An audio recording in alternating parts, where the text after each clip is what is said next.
right, welcome to the final talk of the day here. We appreciate everybody joining. You want to grab your seats and check it out.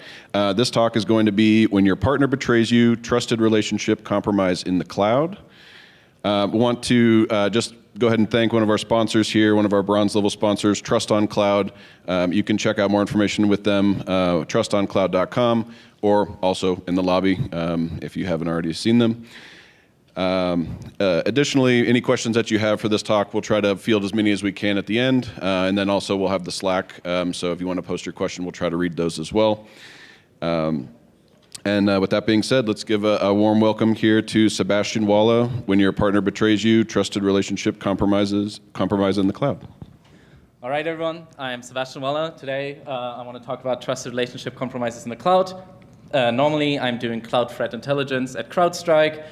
But yeah, let's get started. Imagine you're a threat actor and you're trying to obtain access to a victim's cloud environment. The first question that you will have to ask yourself is, well, how can you gain access to your target? The answer to that question, that's your initial access vector. Since 2024, we at CrowdStrike primarily observe threat actors using valid cloud accounts to obtain initial access to cloud environments or exploiting public-facing applications. However, in the past year, we observed this niche initial access vector where a threat actor basically compromises a trusted relationship to gain access to a victim's cloud environment. And this has popped up at least 3 times. While we do know trusted relationship compromises from on-premise environments, in the cloud, this initial access vector is rather rare. Therefore, I want to show you 2 examples of trusted relationship compromises that happened within the past year and how you could hunt for these in your environment. Before we dive into concrete cases, let's quickly define what we even consider a trusted relationship. As part of this presentation, we'll define it as follows. The first being you have some kind of pre-existing connection between your organization, which I will also commonly refer to as downstream customer, and some kind of external organization, which might be a managed service provider that you're using, a SaaS software that you're using, or if you saw Max talk about bring your own cloud, that is also a trusted relationship. And the second condition that we have is that you somehow granted that external organization access to your cloud environment. But how do you grant an external organization access to your cloud environment? Of course, there's the bad practice. You could just hand them out long-term credentials, but you don't want to do that. So which mechanisms do the cloud service providers actually give us to grant access to those external entities? In Azure, 2 mechanisms come to mind. The first being cross-tenant access, where you essentially allow another Entra ID tenant access to your Entra ID tenant. And another mechanism is multi-tenant applications, where you basically have, for example, a SaaS software or a representation of that living in the Azure tenant of your SaaS provider, and then you would have data that that SaaS software is accessing living in your Azure tenant. In AWS, you have cross-account assumable roles. In GCP, you have cross-organizational accessible service accounts, or you can also assign permissions directly to users external to your organization. In this talk, however, we'll be focusing solely on Azure. Now, I brought 2 examples for a trusted relationship compromise in Azure. The first involves a compromised multi-tenant SaaS application. The second involves cross-tenant access. To spoil, in both examples, the adversary ultimately used their access to compromise an application and read emails at the downstream customer.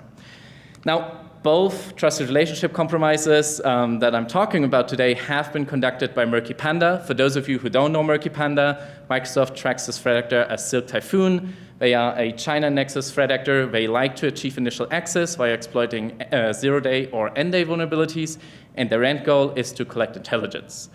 And with that out of the way, let's take a look at the first intrusion. Now, to understand what happened in the first intrusion, we have to look at multi-tenant SaaS architectures in Azure. There, you commonly have the following scenario. You have an application that's represented by an application registration, and that application registration is living in the SaaS provider's tenant. And then you have, for example, your M365 data that's living in your tenant, and you somehow want to grant that SaaS application access to your M365 data. Now, technically, the way you grant access is via instantiating a service principal, or if you saw Tom's talk before in track 1, he's referring to that as enterprise application, which is the more accurate term. And you instantiate that service principal, which represents an application registration. And that service principal, however, is living in your tenant. And then you grant that service principal access to your M365 data. Now, what the SaaS provider can then do is they can add a secret to their application registration, and using that same secret, they can then authenticate as the service principal in your tenant, and that way gain access to your M365 data. Now, what happened in this case, which took place in Q1 this year, is that Murky Panda exploited at that time, zero-day vulnerability to achieve initial access at a SaaS company. And ultimately, they almost certainly obtained access to the application registration secret of one of the SaaS providers' apps. And then leveraging the secret, they could have authenticated as the service principal of that application at the downstream customers. And that's actually what they did. We observed at least one case where they used this service principal to read emails at a downstream customer. Now, this concludes the first example. Let's take a look at the second one. Now, the second example of a trusted relationship compromise involves cross-tenant access. In this case, a cloud solution provider had cross-tenant access to a downstream customer, and that cloud solution provider got compromised. So Murky Panda moved laterally from the cloud solution provider to the downstream customer, leveraging cross-tenant access, and I spoiled it already. In the end, they just used their access at the downstream customer to read emails. Now, I mentioned this term cloud solution provider, but what even is that? Well, Microsoft has this partner program for IT service providers, for example, resellers, but also managed service providers, and participants of that program are called cloud solution providers. Now, as part of that partner program, cloud solution providers need to provide support for their downstream customers. And to facilitate that, these cloud solution providers need access to their downstream customers' Azure tenants. And to this end, Microsoft came up with the concept of delegated admin permissions, or short DAP. And DAP is realized via two special groups that live in the cloud solution provider's tenant, the first being the help desk agent group, which essentially, if you're a member of the help desk agent group, means you have help desk administrator privileges at all downstream customer tenants. And the second, even more interesting group is the admin agents group. If you're a member of that group, this means you have global administrator privileges at all downstream customer tenants. For those of you who don't know, global administrator basically means you can do everything. Now, Microsoft has already recognized that giving someone global administrator privileges at all downstream customers isn't exactly ideal, and that's why they introduced GDAP, or granular delegated admin permissions. Now, GDAP fixes a few issues of DAP. You no longer need to assign permissions permanently. You can also assign them temporarily. You no longer need to decide between just granting help desk admin or full-on global admin privileges, but instead you can assign permissions much more granularly.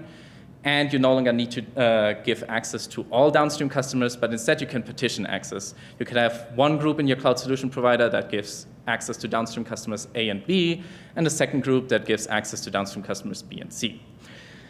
With that, let's get back to our concrete example, and this one happened in Q3 last year. And as I mentioned, Murky Panda compromised a cloud solution provider, but that cloud solution provider was still using the old DAP mechanism, so there were only help desk agent and admin agent groups. Now, the compromised user in the cloud solution provider's tenant was part of the admin agents group, meaning Murky Panda had global administrator privileges at all downstream customer tenants. Now, leveraging this user, Murky Panda then authenticated to a downstream customer tenant. By the way, they weren't prompted for MFA during this. And then they created a new backdoor user in that downstream customer tenant. Now, in the rest of this second example, all the activity that we will be focusing on will be happening in the downstream customer tenant, because that's where our visibility as downstream customers is typically at. So Murky Panda had created this new backdoor user, but they didn't have any privileges. So what they did was add this new user to a bunch of pre-existing groups, one of which had global had application administrator privileges. Sorry. One neat feature of application administrator is that you can add secrets to applications. And once you add secrets to an application in Azure, the situation is quite similar to our first case that we looked at. You can authenticate as that application and therefore hijack its permissions. and get access to additional data. And that's exactly what they did, and they used a likely Python script. I'm saying likely because we never got the script. We only observed the user agent. That one was set to Python requests to backdoor a bunch of pre-existing service principals. Taking a look at which kind of service principals they backdoored, we observe a pattern. They all had mail.read application permissions, so they could read users' emails. Some of them had mail read write permissions, so they could have also manipulated emails. One of them had application read write all permissions, which essentially, again, allows you to add secrets to service principals, so the very same mechanism that they are using on this slide. And one of them even had role management read-write directory permissions, which allows you to assign arbitrary permissions to service principals and users, and is therefore a straightforward way to global administrator. If you want to know more about privilege escalation paths, Fabian Bader is maintaining a map of this, which is linked on the bottom of the slide in the footnotes. Now, they backdoored all those very privileged service principals, but I already said what they are going to do in the end. They are just using them to read emails. And yeah, that concludes our second example. Now we observed two examples of trusted relationship compromises. How can we hunt for this? To answer this, let's revisit some of the observed techniques. Common to both intrusions. Ultimately, Murky Panda logged into a service principal and read emails inside a downstream customer's tenant. Now, service principals represent non-human identities. This means their activities should exhibit some kind of regularity since their activity is defined in code and configuration. So the idea would be to hunt for deviations from that regular activity. One easy idea would be to look for service principal sign-ins from an unexpected IP address range. And in the second example, since Murky Panda added these additional credentials to pre-existing service principals, we could also look for a previously unobserved service principal credential key ID value in the sign-in logs. Note, however, if you have a service principal that represents an application registration of your SaaS provider and your SaaS provider legitimately changes their credentials, that value is also going to change. So if you rely on the service principal credential key ID value, might be noisy.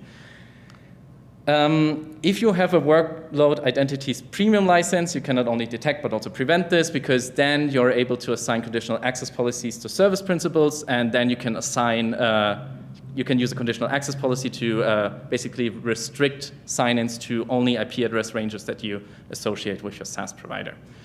Theoretically, you could also look for mail item access logs in your Purview unified audit logs. But if you have a service principal that has mail.read permissions and they are expected to use it, this log source is going to be very noisy, and you will have a huge amount of data to deal with, so I don't recommend that one. Unfortunately, we don't have really any more visibility in the first case, since all of the previous activity happened in the SaaS provider's tenant. And what we observed was the very tail end of the activity. Murky Panda was essentially just logging into our downstream customer's tenant and then went straight to data access or exfiltration, however you want to see that, by reading those emails. In the second example, however, there's a couple of more techniques that happened, and those involved the compromised cloud solution provider's cross-tenant access. The first thing you might have noticed when I presented that second case is that the cloud solution provider was able to sign into the downstream customer without MFA. And I found this weird, so I tried to look through the Microsoft documentation, and I found actually only this reference, which you can see on the bottom here. And what it basically says is that partners should stay compliant by using MFA when accessing downstream customers. Should stay compliant, to me, reads like it's not technically enforced. I tried to get 3 different experts to actually try it out, but unfortunately they didn't have time to do it. Now, I went on vacation, had my slides finished, and last week I checked again, and I found a new page that, where Microsoft basically announced that starting September 2025, we are going to enforce MFA when cloud solution providers are signing into Partner Center, and Partner Center is what you would then use to sign into your downstream customer tenants. So hopefully they are going to enforce MFA in the future. If you don't want to wait, Fabian Bader did some previous research on this, and you can use a conditional access policy to force your cloud solution provider to use MFA when accessing your tenant. All right. Now, if we would be able to spot specifically cloud solution provider activity, we could specifically hunt for those actions, and that data set would be much smaller in contrast to searching across our whole user base. So that might be cool if we could do that. Unfortunately, is it still working? Yeah. The cloud solution provider activity has a few characteristics in Azure-related logs that we can leverage. In sign-in logs, the cross-tenant access type attribute is set to service provider if your cloud solution provider is signing in. However, that's only present in the sign-in logs, but not in the audit logs, meaning we would have to do joins all the time, which can be costly, so I try to avoid that. If your cloud solution provider is using the new GDAP mechanism, the user principal name would match the regular expression user underscore, and then the user principal name would match the regular expression user underscore, and then a 32-character hex string. That one is present in sign-in and audit logs, but that requires that your cloud solution provider is actually using the new GDAP. And finally, one thing that I found as a good proximity, basically, was that if someone is using cross-tenant access, which is the mechanism under the hood that the cloud solution providers use when accessing your downstream customer tenant, is that IP addresses are partially redacted by replacing numbers within the character X. If it's an IPv6 address, I only saw them fully redacted, so you would only see access. For IPv4, I only see them partially redacted. Now, this redaction is present in sign-in and audit logs, so we can use that as a proxy, basically, to approximate cloud solution provider activity. But the redacted IP addresses, of course, also make it hard for us to spot unexpected IP address ranges that are signing into our tenant, so double-sided sword here. All right. They use this cloud solution provider access to then create a new backdoor user, so we could look for add user events that contain those redacted IP addresses. This one is quite reliable, except for if you have a managed service provider that you expect to create new users as part of their normal workflow. But according to my research, that is very specific to some customer environments, and in most, this is quite reliable as a hunting query. Now, they added that user to several pre-existing groups, again, using that cloud solution provider user. So you could also hunt for that, but this one I found is quite noisy, so you might want to filter it down by looking only for groups that have like application administrator or global administrator privileges. So this one might be noisy. And finally, they used this likely Python script to backdoor service principals. So we could look for events where someone adds credentials to service principals that exhibit that Python request user agent. And here it really depends how you usually rotate your service principal credentials and if you use a different user agent there. All right, wrapping it up.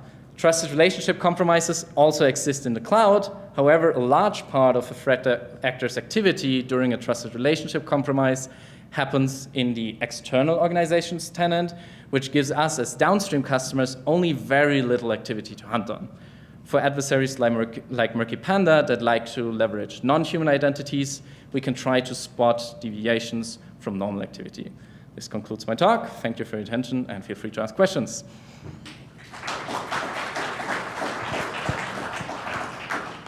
Nice work, Sebastian. All right, if we'll go around the room, anybody's got any questions, I can bring the microphone over.